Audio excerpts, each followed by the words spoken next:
Then you can look back at it in future time, can't you? Okay, I won't share this with anyone else other than you though. And maybe 11 but infection and corruption. Today's lesson is all about these ideas and how these kind of ideas of infection and corruption happen differently to Macbeth and Lady Macbeth. They are both infected by the prophecies, but they react differently. Let's do Macbeth first. So these quotations are Macbeth's reaction to the prophecies. This one happens immediately, this one happens a little bit later on. Okay? Can you just look at those two quotes said by Macbeth? And can you circle the words, phrases or images that you think you would talk about, that you would analyse? Do it by yourself. Can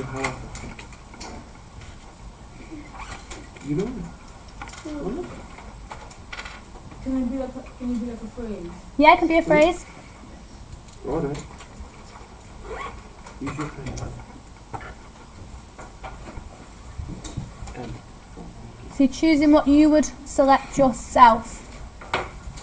In 3, 2, 1.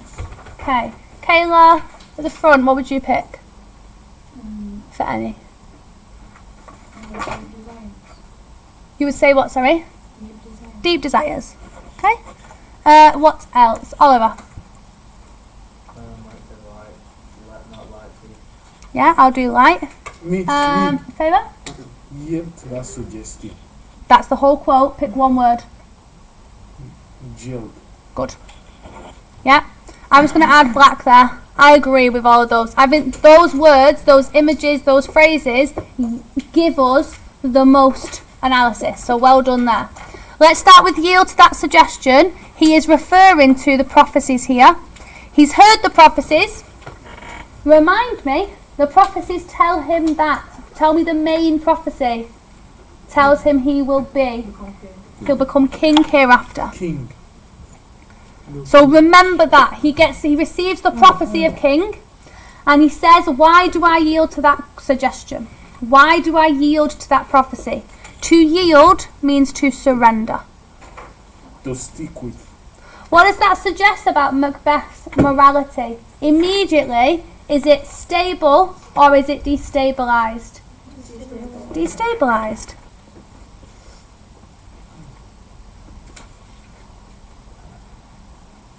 Is this happening?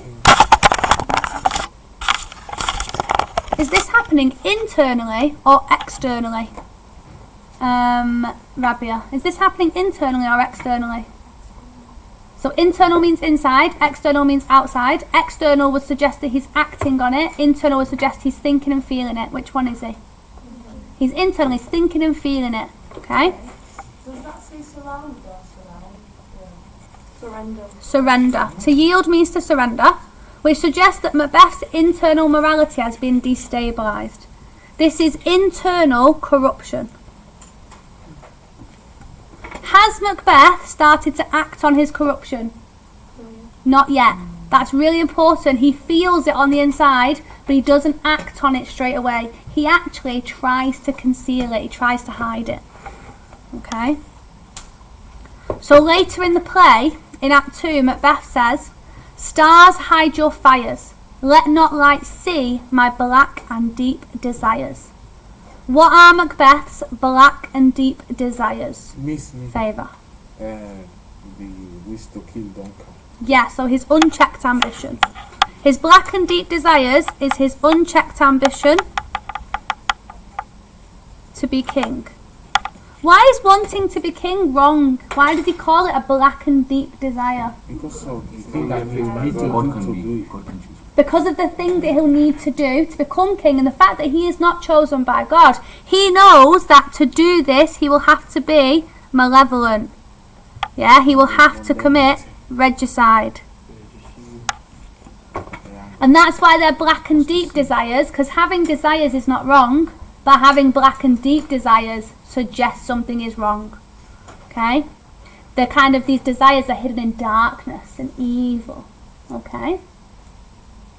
And he says, let not light see. Just like how Scrooge is in his kind of dark oyster shell, and then by the end that is opened up and he's exposed to the light of the supernatural, Macbeth doesn't want his ambition to be exposed to light. He doesn't want to be exposed to light. Instead, what does he want to do? He wants to hide or conceal. Conceal. Yeah, he wants to kind of avoid giving in, avoid this surrender. And it's going to Of course you can, yeah. Okay? And he wants to hide it from everyone that's around, people that can see his like ambitions. So maybe like his friends, like Banquo, his king. He wants to hide it from people. But people are not the only people, the only beings that he wants to hide from. Who else does he want to hide from? Holly? Who else does he want to hide from?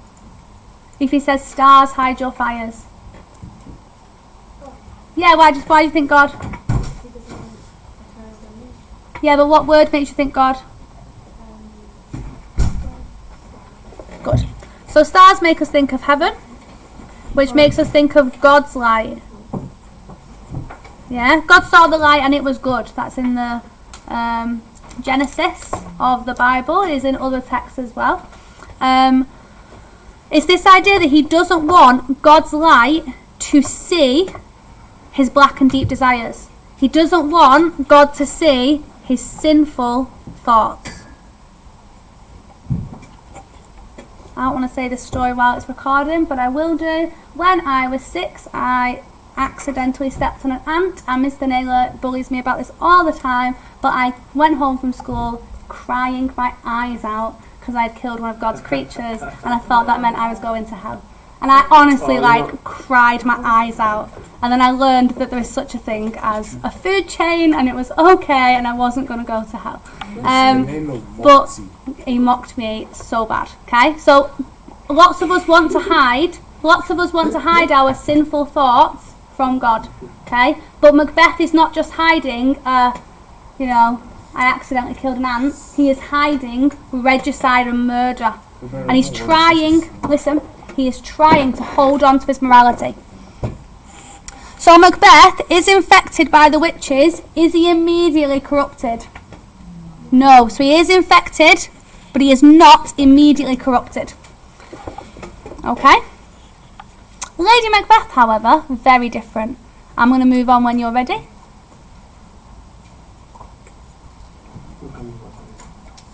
Okay. First things first, Lady Macbeth. You guys absolutely love the quotation, unsex me here. You love it. You don't talk about it very well. So I'm going to ignore that quotation today because number one, you know the basic analysis of it. Number two, it's not even that good of a quotation. It is very kind of basic. Okay? Instead, I want you to attach that same idea and attach it to Take My Milk for Gall because it is better. But I don't understand the quotation. Are you a man? But that's what this lesson is for. Okay? I will cover Unsex Me here quickly at the end, but not at the end of Take My Milk for Gall, but not first. Okay? Let's do Take My Milk for Gall and you will understand what I'm trying to say. First things first, milk is breast milk. For any person that produces breast milk, it is naturally produced milk from their body. The purpose of breast milk is to be given to newborn babies. Breast milk, it is for babies. And what does it do for babies, breast milk, Roberto? It feeds them. Who said that, Naomi? Tell me. It nurtures them. So it's given to strengthen and nurture babies. Is it made in a factory? No, it's made by a human body, therefore it is natural. Not all bodies can produce breast milk. Just quickly, not all bodies can produce breast milk. In the same way that not all bodies can have a period, not all bodies can conceive, but bodies that do, that breast milk will nurture. I feel like as a woman I have to say that. Okay? So if you can produce breast milk, that is a natural thing your body does. Okay? The purpose is to strengthen and nurture babies, children and young. What are babies symbolic of, Alan? Humans. They are humans. What are they representative of? So they are representative of innocence. That's one of those ideas. Anyone got another idea for babies? Purity and vulnerability. So babies are innocent and pure. Breast milk is given to babies, therefore it's given to nurture and strengthen things that are pure and innocent. So your milk would nurture and grow innocence and purity. Does Lady Macbeth want to grow innocence and purity within her? No, she wants it instead to become poison. Gall is poison. Lady Macbeth, this is number 2, is metaphorically wanting to corrupt and destroy all innocence and purity within her and within others. She wants to corrupt and destroy all innocence and purity. Be really clever for me. Lady Macbeth is mimicking another character we've seen before. She wants to turn the milk into gall, the innocence into corruption. Can you work it out? There's a really key quote of like wanting to destroy and transform. Tamara? Exactly like the witches. Why? It's exactly that. Milk, what is fair, into gall, what is foul. Lady Macbeth wants to turn what is fair into what is foul. She's immediately malevolent and predatory, just like the witches. So like the witches, she is predatory, malevolent. She is immediately corrupted. Yeah, there is no kind of goodness in her.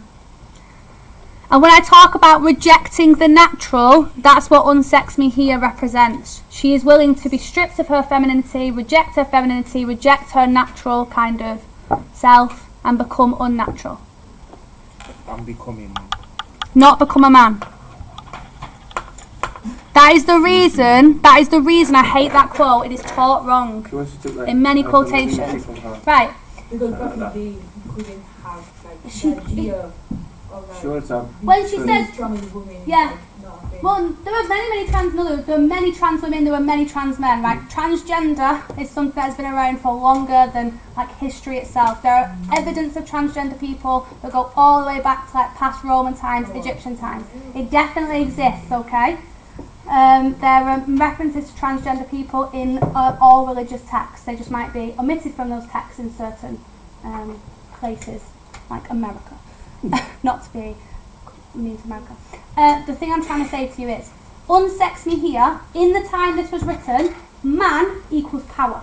That was it. If you were a man, you had power. If you were a woman, you did not have power. When she says unsex me here, she means power. Take away my weakness, make me powerful. That is all it means. It is nothing to do with gender. It is to do with gender, but it makes you write something rubbish, which is she wants to be a man. She does not. She wants nothing to happen to her feelings inside about womanhood, to her body about womanhood. She wants to be filled with power and malevolence. Please know that, because otherwise you will like ruin your paragraph. Okay? It's like what we say about the oyster. You've got to do it in a special way to be clear. It's the same with this. Right. Lady Macbeth is not only unnaturally kind of malevolent and corrupt, predatory for herself, she also corrupts others. Who does she corrupt? She corrupts Macbeth. She says he should look like the innocent flower, but be the serpent under it. I want you to imagine a flower and a serpent literally hidden under the petals. Okay? What is a serpent? I'll go into it. A serpent is a snake. Let's just focus on the flower for now.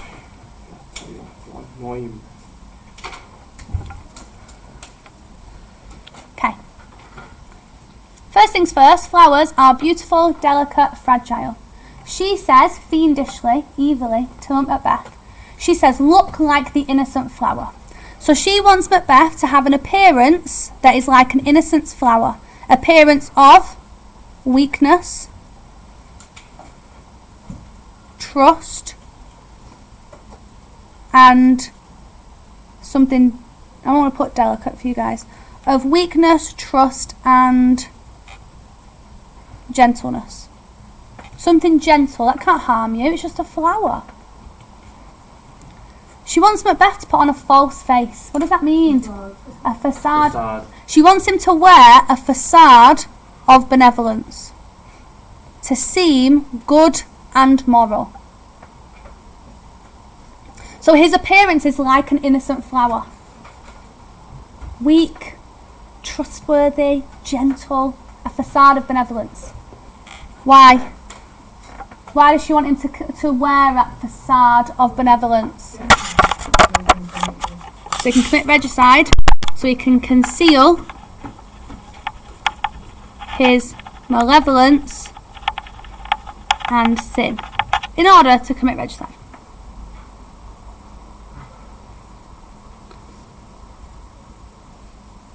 And that's what she means by being the serpent.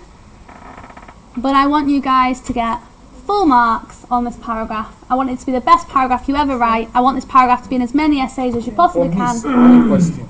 Yes. You know, in the Macbeth essay, if you analyze deeply, you get more marks. Yes. Because Okay. you want to get more than 50. I know you do. Right. Ready? For whenever you talk about Lady Macbeth, I need you to mention this symbolic context. Okay? I need you to mention the symbolic context of Adam and Eve. Okay? So I'm going to ask you questions about that to see what you understand. In the Garden of Eden, which is paradise, there was a serpent, a snake. Does anyone know who that serpent was in that story? Treasure? Okay, in the Garden of Eden, there was a serpent. So let's just put the story of original sin. Don't tell me now. The story of original sin, there was a serpent who was actually the devil. And that serpent corrupted which character in this story? Eve. And what did Eve then do? Eve then corrupted Adam. Good, right. So the serpent corrupted Eve, and then Eve corrupted Adam. Promise. To betray God, please don't interrupt me for this bit because some people don't know this story. To betray God, and then what did God do as a result of this betrayal? Good. Promise the word. Punished humans. Yeah, correct. Good. Lots of knowledge. Well done. Well remembered. Right. You might want a different colour pen for this one. Right. This is an allegory. Pay attention. This story is the same story as Macbeth. So Shakespeare uses the story of original sin allegorically. He uses an allegorical reference to original sin. It's like if I link this to my paragraph, I will get like... You will get more marks, yeah? Just like when I taught you that if a powerful force penetrates an oyster, do you remember I taught you that? Yeah. That is symbolic. It's like outside context that makes the symbol correct. This is outside context that makes the symbol of the serpent correct. So how are we going to make it make sense? I'll show you. So, firstly, who is the serpent in Macbeth? Which is... Good. Who is Eve? And who does Lady Macbeth corrupt? Right. What does that foreshadow is definitely going to happen to Lady Macbeth and Macbeth? They are definitely going to be punished. Yeah, but the witches deceive Macbeth, Lady Macbeth. They don't. They deceive Lady Macbeth. Lady Macbeth receives the prophecies via the letter that infects Lady Macbeth, and she is corrupted by the witch's prophecies. Definitely punished. Can't fit it in unless you out of it. Right. Shakespeare uses an allegorical reference to the story of original sin. Oh, I don't know why I've changed my colour, sorry. Reference to original sin. Where the serpent, the devil, corrupted Eve, who corrupted Adam to betray God and was therefore punished by humans. Symbolically, this represents how the witches have corrupted Lady Macbeth, who wants to corrupt Macbeth to betray God. And it foreshadows that Lady Macbeth and Macbeth will definitely be punished. Is immorality something we should aim for? No, it is something we should not do because we will be punished for it. Are you ready?